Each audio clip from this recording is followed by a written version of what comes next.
protektahan, walang kasinungalingan, serbisyong totoo lang. Saksihan! Task Group na tututok sa investigasyon sa pagsabog sa bakanting lote sa HB de la Costa Street sa Makati.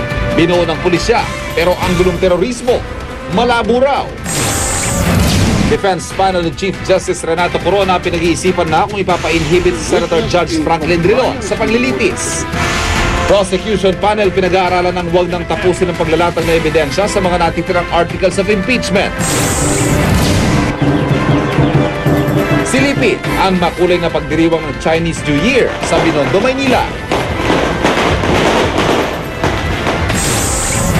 Underwater footage ng bahagi ng nadisgrasyang Costa Concordia cruise ship na nakalubog sa dagat sa Italy. Tunghaya! Mga taga-Navotas Fishport, naghahanda na para sa shooting ng Hollywood film na The Bourne Legacy doon bukas. Pilipina na stand-in ni Rachel Weisz sa pelikula. Misis pala ng dating aktor na si Juan Migbondo. Mga naglalakihang bituin sa showbiz, ninong at ninang ng panganay ng Ogie Alcacid at Regine Velasquez.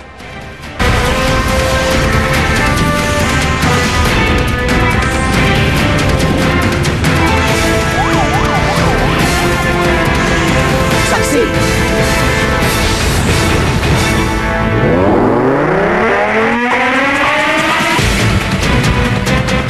Bumuo na ng task group ang pulisya para tumutok sa investigasyon sa naging pagsabog po sa bakating lote sa HB de la Costa Street sa Makati. Pero ngayon pa lang, ayon sa mga otoridad, malabo ang anggulong terorismo sa nangyaring pagsabog.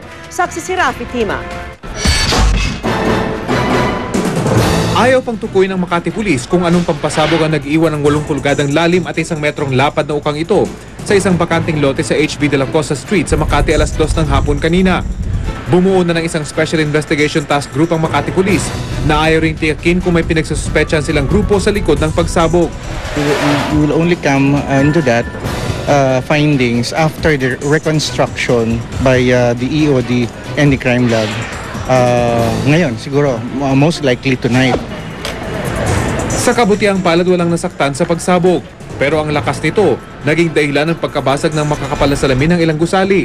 Ang isang bahagi ng pasabog, umabot pa sa bintana ng 6th floor ng katabing residential building. Sa kabila nito, malabo raw na terorismo ang layo ng pagsabog. Ang baga sa Mantraca, tumalsik lang yun. Nothing to worry about na unang-una, nangyari naman ito sa vacant lot. Pangalawa, wala naman tao dahil ngayon, holiday. Ilang sasakyan din ang damay sa pagsabog, tulad ng mamahaling sasakyang ito na nabasag ang salamin sa likuran. Tinamaan din ang likurang bintana ng taxing ito, pero hindi naman tinamaan ng driver. Wala po sir, negative po sa vicinity nung damuhan sir. Kasi bali nag-iisa lang ako. Nung sumabog sir, wala akong dumadaan na sasakyan. Dismayado naman ang ilang dayuhang nakatira sa mga residential building malapit sa pinangyarihan ng pagpapasabog. Hindi raw kasi agad nakarating ang mga pulis. I think they could maybe be on the scene a bit faster. I noticed what I would consider to be a substantial delay in terms of how long it took them to get here. And in terms of how efficiently the area was cordoned off. Pero giit ng mga pulis, agad silang rumisponde matapos mai-report sa kanila ang insidente. Ako si Rafi Tima, ang inyong saksi. Isang sasakyan naman na nagliyab sa flyover patungo na NAIA Terminal 1. Nakunan po yan ni US Cooper Jomar Santa Ana at narito ang kanyang kwento.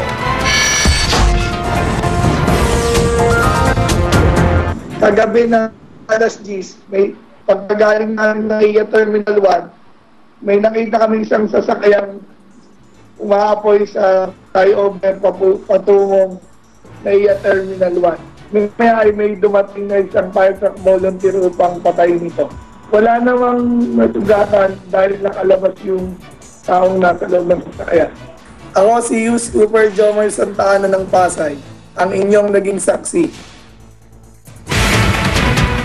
At kayo rin pwedeng maging saksi bukod sa mga video at litrato ng mga balitang inyong nakunan. Pwede rin kayong magpadala na sa UScoop ng inyong kuha sa sarili habang ikinukwento po ang inyong nasaksihan. Dahil dito sa saksi, hindi lang reaksyon nyo mahalaga. Kasama rin namin kayo sa pagbabalita.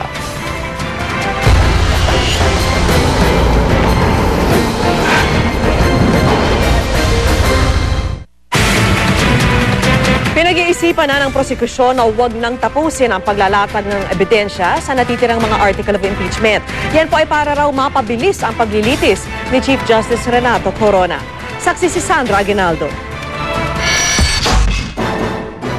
Para sabay-sabay na mapaghandaan ang 8 articles of impeachment laban kay Chief Justice Renato Corona, hinati raw sa 8 grupo ang prosecution. Pero matapos ang 4 na araw na paglilitis, ang nailalatag pa lang na ebidensya ay para sa Article 2 o hindi umano pagsasapubliko ni Corona ng kanyang Statement of Assets, Liabilities and Net Worth. Kasama na ditong tinatalakay ang hindi umano pagdeklara ng ibang ari-arian at pagkakaroon umano ng ill-gotten wealth ni Corona. Kaya naman depende sa tibay ng ebidensya, pinag-aaralan raw ng prosecution na wag nang tapusin ang paglalatag na ebidensya sa mga natitirang articles. Bahagi yan sa strategy natin. Kung sa tingin natin ay matibay na, ay maaaring huminto tayo. Pero pwede ring maglatag na ebidensya para sa 2 iba pang articles ayon naman sa isa pang miyembro ng prosecution team na nakiusap na wag pangalanan. Pag na-cross-examine na ito ng depensa, maaari raw hiligin na ng prosecution team na pagbotohan na ang mga naunang artikulo. Taliwas ito sa sinabi na impeachment rules na kailangan kumpletuhin ang lahat ng artikulo.